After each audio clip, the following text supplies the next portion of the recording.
that you're going to be looking to pick up. So it's almost to the setup when we look at this 4-game series. Yes, having healing is really important, but having these hunters with executes, things like Kingpin, for example, that just, yeah, they're really nice to separate things out, but also making sure you get those death boxes. Brawl's another one that allow you to just start to count up those points as the game goes on. It can be very, very useful, but hey, we're into another lobby here. Initialize. We got Frag Isle, 1 bit of gold armor. Hallows, 1 bit of gold, and it looks like 2 on the train. Very interesting drop ideas. Oh, I am always for the train gaming at level 1. Go for the play, especially with the gold armor. I don't know if you'll be able to land on it with this particular circle, but it's always fun to see players and teams try to go for that. Instead, Mana Coil seems to have a couple teams that have dropped there, so we'll have quite a few teams battling for control and wrestling for these camps.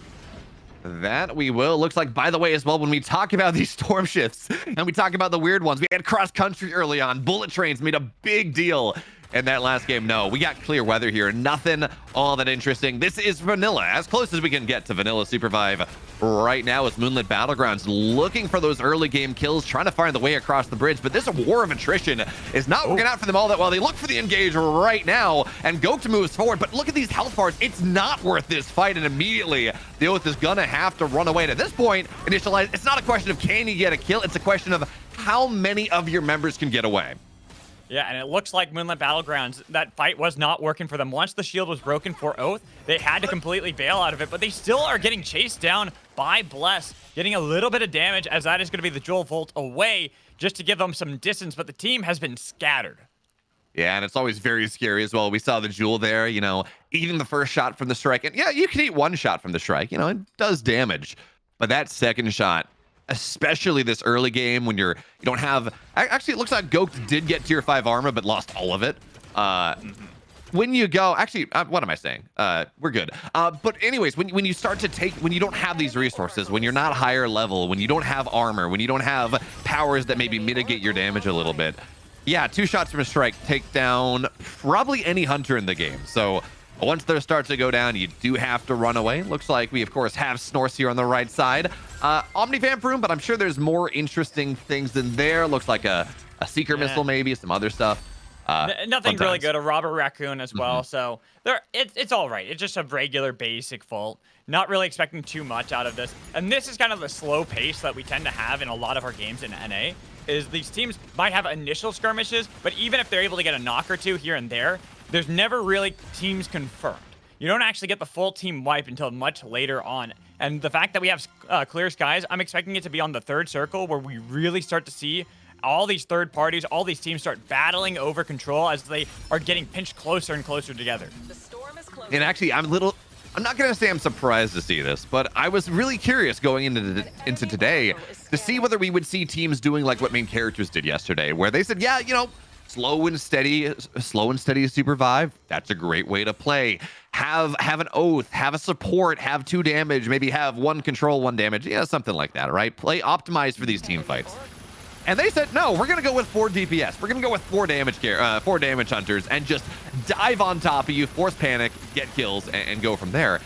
And I haven't really seen a lot of that. I mean, maybe you might say that the half goats are somewhat close to that, right? They don't really have, they have an Oath for healing, but even still, right, you got a gunner there. It's not really that dive, insane DPS equivalent that we've been talking about. Honestly, I look at half goats comp and I worry for the teams that have to dive on top of that, because those are going to be some beefy boys defending the damage dealer in the back line. And if you're all dive, you're going to struggle to actually get on top of that. There's so much to kind of create this space for teams, and that's, I think, what we've really been seeing is some players do go for some of the crazier plays where they try to go for more damage. Train play was attempted right there, but it seems that Boys Who Cry are just kind of watch the train pass by, just get a little bit of damage done to themselves. Yeah, welcome to Kobayashi's. No one wants to fight you in there. It's okay. So, train, not a bullet train, but still fast enough that it looks like, BWC, they're not super interested in engaging on into that one. And you're right, absolutely. We talked about these potential for dive comps, these anti-dive comps that we talked about with, say, the half goats, for example. And with that lack of big, heavy dive play, we're not also seeing these really heavy rotations that we saw Bombas do in Europe, where they were just really capitalizing on oracles, making sure they knew where their opponents were, third partying all over the place, forcing these fights, making it difficult, and then again, taking advantage of their opponents when they made one small mistake, looking for those pickoffs. So, as I said, we're not seeing that right now. Some teams, running away from Kobayashi's, right? We do have that vision, and we're going to go from there.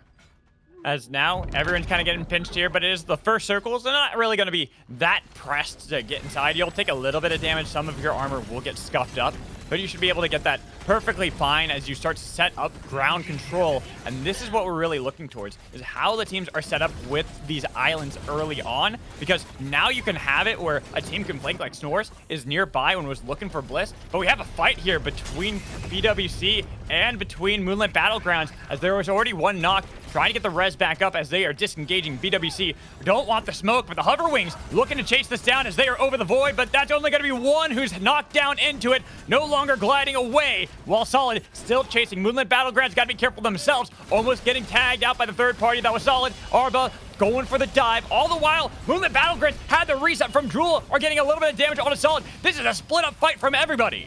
Yeah, important to point out, though, Solid, they have those level 5s, they have those level 6s, so yeah, Arba's gonna go down. Level 5s for the entirety of Moonlit Battlegrounds, but I think it's important to point out, when we look at these skirmishes, a one-on-one, a 4-on-1 can jump on top, sure, fine. But when you're trying to take these fights into ults when you don't have any, that is very scary. As Goat moves in, shield's gonna get broken, and this Jewel just playing around, getting this damage done. It's just a full cluster here. WHK as well saying, yeah, that's fine. Let me see if I can get some death boxes, start to generate just a couple more points. But for now, I think we had one death box gel glaciated, big engage there, and that is gonna be a Wisp going down. Steel probably dies here, so hey, points on the board for Solid. And I don't think this is going to be done. Look at how many teams are still gathered around this point and gathered around the respawn beacon, each of them trying to gain control of that central island. Yeah, absolutely. And it can be really scary as we take a look at where they're all sitting up. Looks like they're running away from Kobayashi's now, but that setup with Kobayashi's where you're safe inside Kobayashi's, but outside of it, not happy at all. As also, Moonlit Battlegrounds, who was it? Someone had a Wisp vacuum, so maybe trying to benefit. Oh, look at that. Abyssal Breaker comes in. Jewel ult as well, but the Jewel mostly whiffs. Solid takes a lot of damage, and Gok has to run away, but this Arba consistent damage on the backside. Engage is coming in as well. Synod looking for the knockback, but at the end of the day, is it worth it? I think they're gonna get out. Yeah, I mean, again, these Qs coming out of the Ghost are strong, and Tabao looking for a third party as well, but that she's Moonlit Battlegrounds totally interested in taking this engage. Unseen Jaguar gets one. Pensado on the right side as well, losing damage here. 3 ticks, gonna try to make it 4, knocks them down as well, and Solid has to get out now. Moonlit Battlegrounds take down 2, ult somewhere else, get a couple more. But even still, 10 teams, yes, 36 players, but these revives, they're going to be coming up thick and fast. And we're still having a possible fight here. BWC, Findful, over on the other side. Steel was able to get res, but there is a bit of poke back and forth. Nobody really wanting to step up, especially with the Oracle spotting out. That Boys Who Cry are nearby, looking for the snipe shot into the back line, getting a little bit of damage onto Aluna. But it seems that Fall are realizing this play is not for them, and they're going to fall back. There's a little bit of skirmish happening on the other side of the map, though, between Bless and Foe. But it is going to be only one remaining here from Foe and Bliss. They're both fighting it back valiantly, needing these snipes to land. Oh, you got to do something to save the game, but the elimination's there for Bliss. Oh, man, so unfortunate there for the gunner from Foe, right? You go, and you get 3 knocks. You saw there in the kill feed, he had 3 wisps down. As I'm sure, as a gunner aficionado, you're very happy about that one. It's unfortunate. He's getting knocked all over the place. Sprog twice, not gonna find what he wants. Just not able to play this game. A worthy gamer, of course, has to find their way out once again. It looks like Aluna's gonna get out, but that is the one remaining member of Boys Who Cry. And I lied. That was a total fallacy that we're talking about right now. I don't think Lois gets out, but dodges all the strike shots, gets some damage done. No way. Absolutely not. The half goats, yeah. That one was just tragic right there, because you see how much Lewis was doing with sidestepping that. I thought for a second that the miracle play was going to work out for them, but did get found out, and now Solid are getting found out by Moonlit Battlegrounds, and they're going to lose another member. Glaciated has been kicked out. I think that's actually been an elimination there for Solid. Yeah, remember Solid right up near the top of the leaderboards as well, so... Sorry? They're on the train. That was my bad. Oh, okay. I was going to say, man, Solid getting knocked out in 8th place, 9th place. with how high they are up on the leaderboard, that would have unlocked a lot of opportunity for some of these middle-ranked teams at the moment. But as it stands, the Half Goats, yes, they got an elimination. They got a full team down, but they are low in resources at the moment. Abyssal Shatter goes down, and that's going to stun things up for the time being. But Arba's so low there, even still gets the shots down. The Napalm does so much, even as he has to retreat at the very end of things. Arba's continues to just sit here on the top of the DPS charts. And yes, the Half Goats, the Half Ghost of the Half Goats is going to have to run away, but every knock you get is worth something. It at the very least gives you some XP, gives you some power once you get brought back up. And actually going to survive there. Half Goat's not out of this, but Solid definitely are in this fight as they are finding this damage on a Steel. Should be able to confirm that with a fire, but the dash away from Steel does survive another day. And we have another battle that's just happening all over the place with actually Snorse and Moonlit Battleground. I'd like to change our perspective over there because those are our two top teams battling it out early. Yeah. For now, though, again, you have to be very careful. So what is happening on this left side? Moonlit Battlegrounds trying to chase after the Oath. Shield's broken. Stunned, spiked into the ground. And by the way, this ground, the floor is actually lava on a lot of this stuff. That does hurt you down quite a bit. So Snorse, they're going to lose Gratis for just a little bit longer, but it looks like at the very least, the Celeste of Snorse is gonna, yeah, there we go. Prideful Icarus didn't fly too close to the sun this time. Is gonna try to find that res beacon, some opportunity to bring their team back into the game. And look at this Kingpin tech, the longest possible hook that we've ever seen. But even still, for now, the Bishop's not gonna go down. Skymist looks for what they can find, brings everyone together, and it just interrupts the chain combo, the chain CC that makes this fight so powerful. And that just means for now, everything gets reset, and making sure you have one or two healers in your support rotation for this game, it means that this heavy damage, most of it gets reset. They're gonna have another shot at this. Look at this. Solid are on the other side, and they've spotted him out. Earth Shatter to try to cut off the corridor. As another story, they have to go the same way, and Solid could look for this. There could be a three-way fight there, but it does actually seem that both teams are just gonna fall back for now. Yeah, importantly as well, we saw the Oath from BLS. Don't remember who that was, but we saw the Oath from BLS shield up the Earth Shatter. So that big stun, that big damage that an Oath can provide when they were all clumped up didn't happen. They were able to mitigate the majority of that, which did allow them to go find their way out. And now that means Solid, they don't really want to go through this gap. There's a death zone grenade. I mean, they'd love to, because hey, you know, you're able to make something happen, maybe get on top of AS on the other side, but as it stands, that death zone grenade just a little bit scared, but Sinoid going 1v4, thinks he can find something near the Firefox, gets a great shield off, and that is not going to work out. Arba gets taken down once again, and Sol is going to have to get on out of here. It's 4 versus 2. This was, I mean, I got to question Sinoid's engaged there. The rest of his team was not behind him. The dive was just, I assume, maybe some lack of communication, I don't know. But when you're going in 1v4, you got to have your team behind you. Oh, for sure. It's 100% lack of communication there. And speaking of that, Moonlit Battlegrounds try to go over to that island because they know that the Half Goats are on it. That little bit of territory. They have an escape, but Snorse hoping that they can get this resurrection off. Prideful Icarus has been waiting so long. Our first place team could get eliminated now if anybody rotates to deny this respawn, but nobody does. So Snorse are back up on the field. And of course, Celeste is always one of these hunters that's maybe harder to go in and engage into over an Abyss than some others. Like, yeah, engaging into a Shrike over the Abyss, you can dodge the shots, right? Celeste has a lot of projectiles out there, just like a Ghost or a Firefox or something. It's a little bit harder to make sure you dodge everything. So for now, again, Snorse does get the revive briefly because there's another team right here. WHK level 7. That is a massive Celeste ult going down. Is there enough damage though? Gratis Kazi knocks down someone on the right side. More damage here. WHK way has to run away. Steal as well. It's 3 versus 2, but they're going to try to take the fight. The Ghost is going nutty. And there we go. Ult comes down on Prideful Icarus. Iluna's going to be right back up, and they just have to find their way on out of here. The Void zones out once again, and they're going to be fine. Snorse gets away with the revive. WHK is not going to get what they want. No, and that's going to be the port with the whole team looking for the chase down on a way. Takes the glide out into the storm, but there's the hunt here from Snorse, making sure there's no easy entrance. You're right back over the Void. They're going for it. Almost was able to dash away with the light clone, but gets spiked right there. Addis was waiting the entire time. You might say, Magical, there was no way that was going to work. Yeah, no way indeed.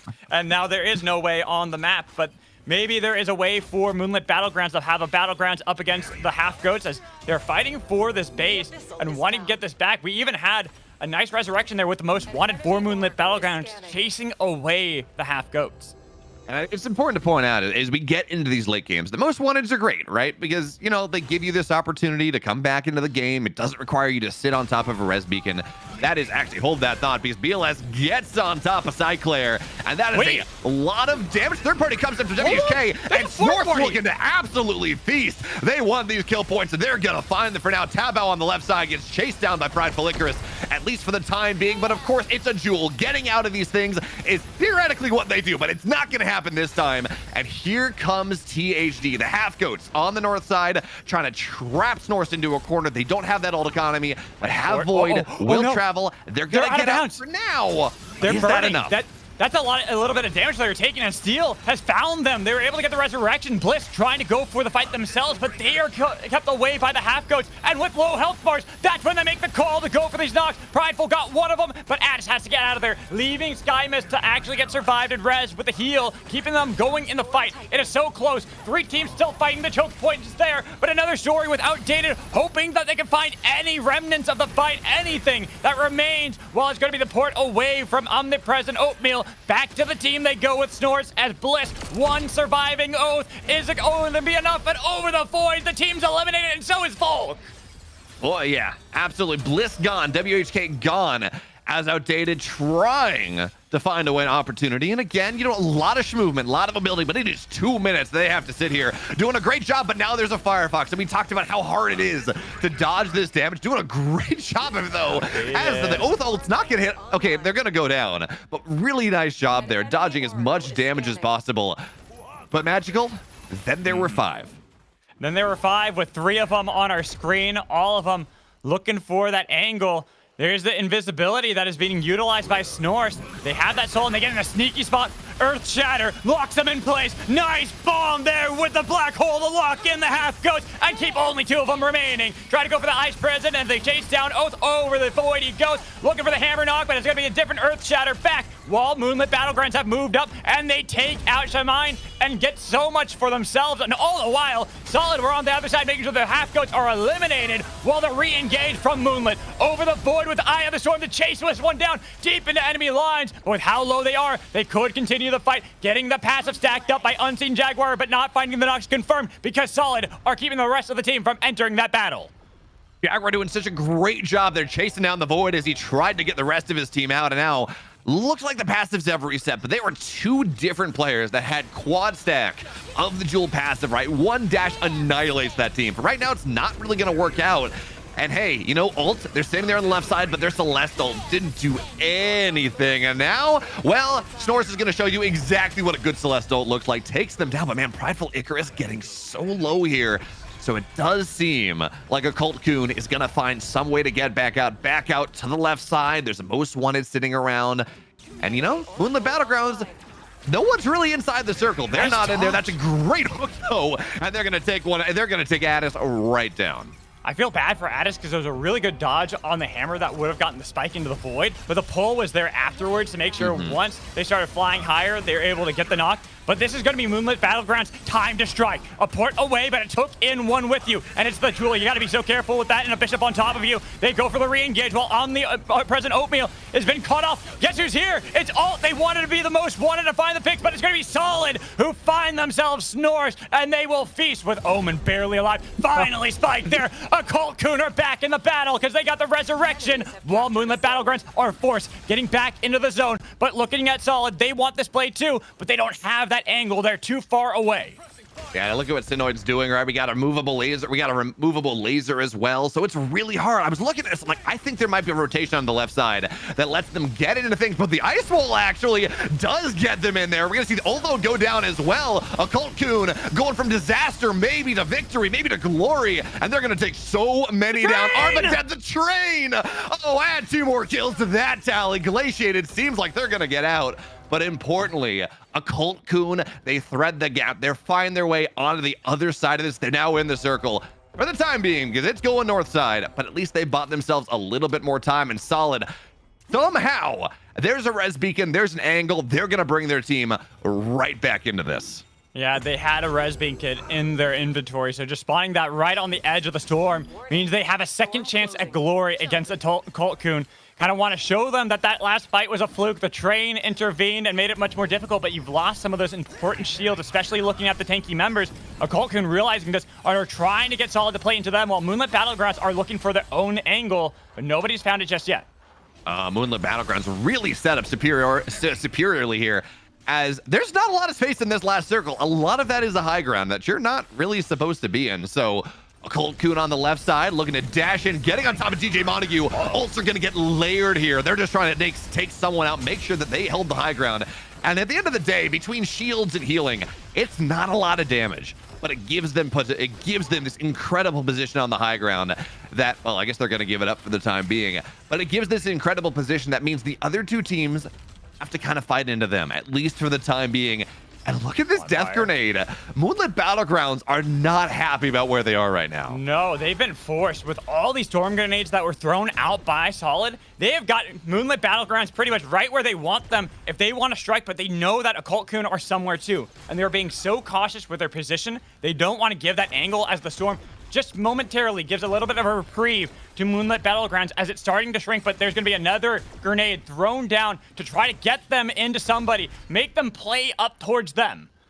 I think it's important to point out as well, Moonlit Battlegrounds is the only kingpin remaining in this game. So in these late game scenarios, when it all just relies on a really good pick sometimes to separate teams, having access to that grasp is so important. But for right now, they're going to just try to get the right. Look at the ults go down. Both teams, Colt Coon and Solid, they're working together. They say, yeah, you know what? Look, Moonlit Battlegrounds, they were in a corner. Maybe we can get some kills.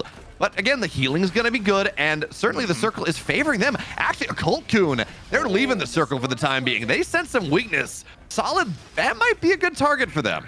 They realize that it's a better position to look for Solid, who have to play into the circle of Moonlit Battlegrounds, than looking for Moonlit Battlegrounds, who had more territory. What a pull there to find the snipe right into the spike wall. Moonlit Battlegrounds were almost able to find it, but it was really well done with the light clone to get away from the side of Solid. So now they are kind of in this spot. How and when do you answer, Solid? You gotta go for something soon because you are in a terrible spot. They finally start to go, and it's gonna be a Colt Coon that they look for, looking for a bit of damage, forcing out the ice prison itself, but it's gonna be the jetpack away. All the while, Moonlit Battlegrounds have gotten a great angle onto Solid, each of them looking for a flank on the other, but nobody actually getting enough damage until Montague takes a lot there with a Colt Coon and a pull to bring in Solid. Find the first knock, it's glaciated out of there, but Moonlit Battlegrounds, they're the ones that got picked on this one. They're so low, they gotta wear the crown and they gotta survive if they want to win this one, but a Colt Coon are getting knocked. One more so low, it's the Oath with the shield back up. They even have that shiv if they need to utilize it, but they can't get in with the anti-mobility field helping out and making sure the last surviving member of a Colt Coon is gone. Yeah, but DJ Montague looks in, and they're all back. Moonlit Battlegrounds, they're so low, but they're trying to find what they can find. The ult on the backside goes down. Look at the stacks. They're trying to make this happen. Only two on the Jin, or on the Zeph as they try to get away. Arba just laying the damage down. And there we go, dashing in. What? Oh my God! And Sato with the last shot. That was... Moonlit Battlegrounds almost made that happen.